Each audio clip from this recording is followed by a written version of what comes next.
pagsisisihay usted. Cuántas y cuántos espíritus.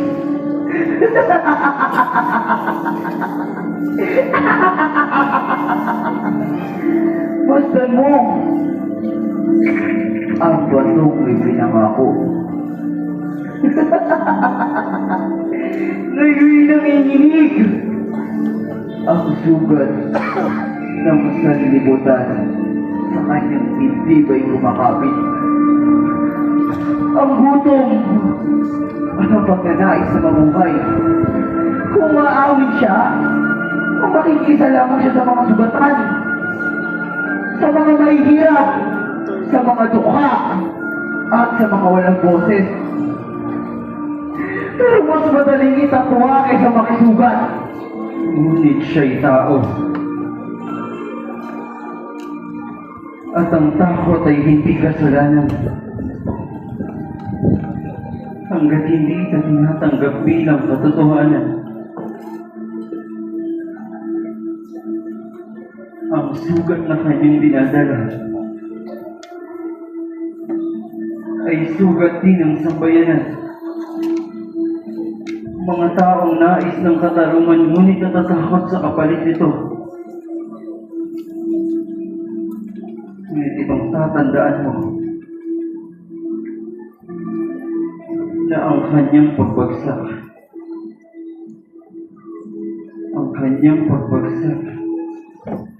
ay ang magiging daan ng awa.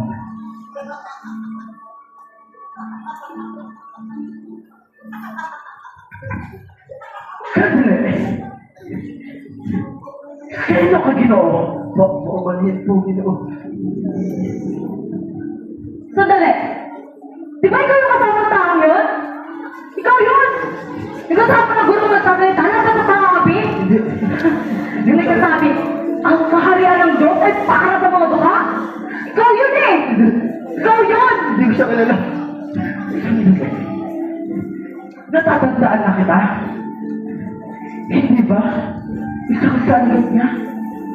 Narinig ko ang guro mo na mangarap tungkol sa tinapay.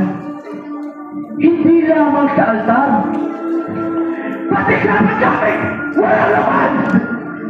Hindi ko siya kilala. Kung totoong alagad kaya, bakit ka narito? Habang siya inaatulak! Hindi ako kabilang sa kanyang ilaw na nag-amalik na! Huwag ka na magkaila! Ang pananalita mo ang naglalantad sa'yo. Ikaw si Pedro, di ba? Taga Galilea ka rin katulad ni Jesus.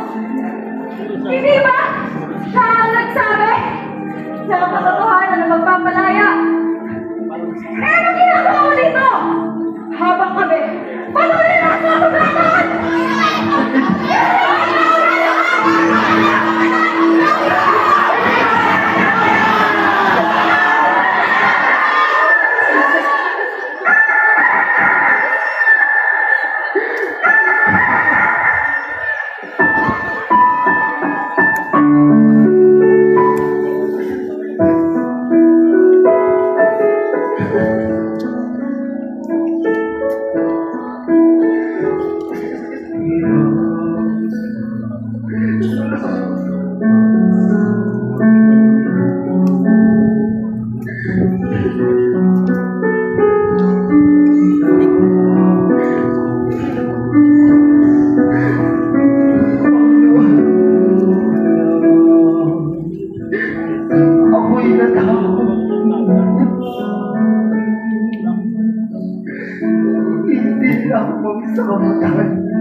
Kundi sa pag-ibig ko.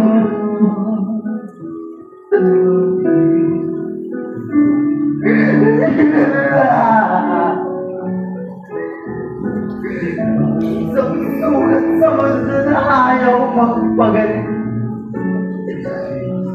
Ngunit pinili ko ikaw sa akin.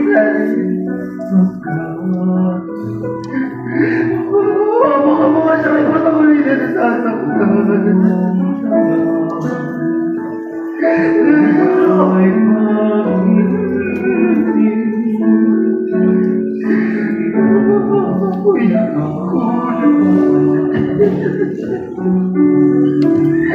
Ano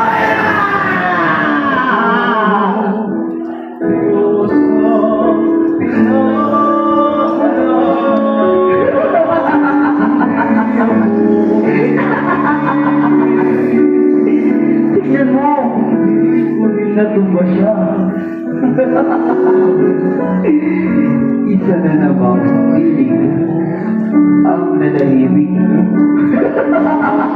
Hindi. Ang luha ay simula lamang ng pagaling.